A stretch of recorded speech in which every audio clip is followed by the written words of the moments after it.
एक चूक और नहीं रहा उत्तर प्रदेश का कबड्डी प्लेयर ब्रिजेश सोलंकी। नमस्कार, मेरा नाम है श्वेता शर्मा और आज बात भारत की एक ऐसी समस्या की जिसको खत्म करना मुमकिन है। आज बात रेबीज की। State level kabaddi player Brijesh Solanki की रेबीज के कारण मौत हो गई। वो सिर्फ 28 साल के थे और 2026 के प्रो कबड्डी लीग की तैयारी कर रहे थे। मार्च में ब्रिजेश सोलंकी ने एक डॉग पप को एक नाले में डूबने से बचाया था। इस दौरान कुत्ते ने ब्रिजेश को काट लिया। ब्रिजेश डॉक्टर के पास नहीं गए, डॉग बाइट को हल्के में ले लिया, एंटी रेबीज वैक्सीन नहीं लगवाई और उसके बाद रेबीज डेवलप हो गया। 27 जून 2025 को उनकी मौत हो गई। रेबीज के कारण एक उभरता हुआ सितारा इस दुनिया में अब नहीं रहा। लेकिन क्या इससे बचा नहीं जा सकता था?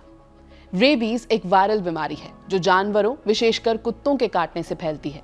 ब्रिजेश की मौत हमें याद दिलाती है कि रेबीज कोई सामान्य संक्रमण नहीं है, बल्कि एक ऐसी जानलेवा बीमारी है जिससे लड़ने का एकमात्र प्रभावी तरीका समय पर रोकथाम और टीकाकरण है। इसके लक्षण दिखने में जानवर के काटने के 1 से 3 महीने लग सकते हैं, लेकिन ये अवधि 1 सप्ताह से 1 वर्ष तक भी हो सकती है।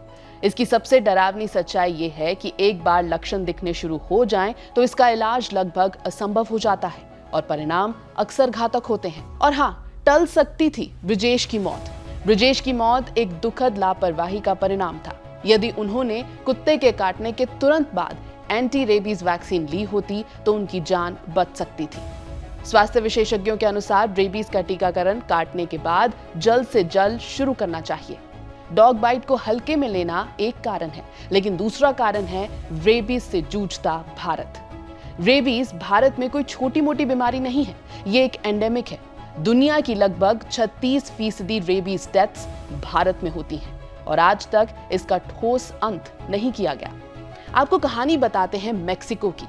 आज तक मेक्सिको पहला और एकमात्र देश है जिसने रेबीज को देश से लिटरली एलिमिनेट कर दिया। वर्ल्ड हेल्थ ऑर्गेनाइजेशन ने इसे वैलिडेट भी किया है। 70 से 80 के दशक में मेक्सिको रेबीज क्राइसिस से जूझ रहा था। हर साल हजारों डेथ्स होती थी सिर्फ डॉग बाइट से। लेकिन 2019 में मेक्सिको पहला देश बना जिसने रेबीज को जड़ से उखाड़ फेंका। तरीका सरल था लेकिन टाइम टेकिंग। फिर भी मेक्सिको ने हार नहीं मानी। मेक्सिको ने मास डॉग वैक्सीनेशन किया। हर गांव, गली और शहर में कैंपेन्स किए ताकि हर नागरिक को जागरूक बनाया जाए।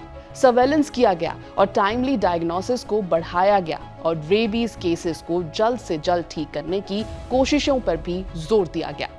मेक्सिको की सक्सेस का बड़ा कारण था वैक्सीनेशन, वैक्सीनेशन एंड वैक्सीनेशन। इसमें सिर्फ पेट डॉग शामिल नहीं थे, जबकि स्ट्रे डॉग्स भी शामिल थे। ये एफर्ट्स आज भी जारी हैं और इसीलिए रेबीज कहीं भी हो सकता है, लेकिन मेक्सिको में नहीं। और ये काम भारत भी कर सकता है। ये काम उस देश के लिए मुश्किल नहीं जिसने पोलियो खत्म कर दिया और जिसने कोविड वैक्सीन बनाकर दुनिया के अलग अलग देशों को सप्लाई करके मदद कर दी। जरूरत है एक कलेक्टिव एफर्ट की, जागरूकता की और टाइमली एक्शन की। एबीपी लाइव की इस रिपोर्ट में फिलहाल इतना ही।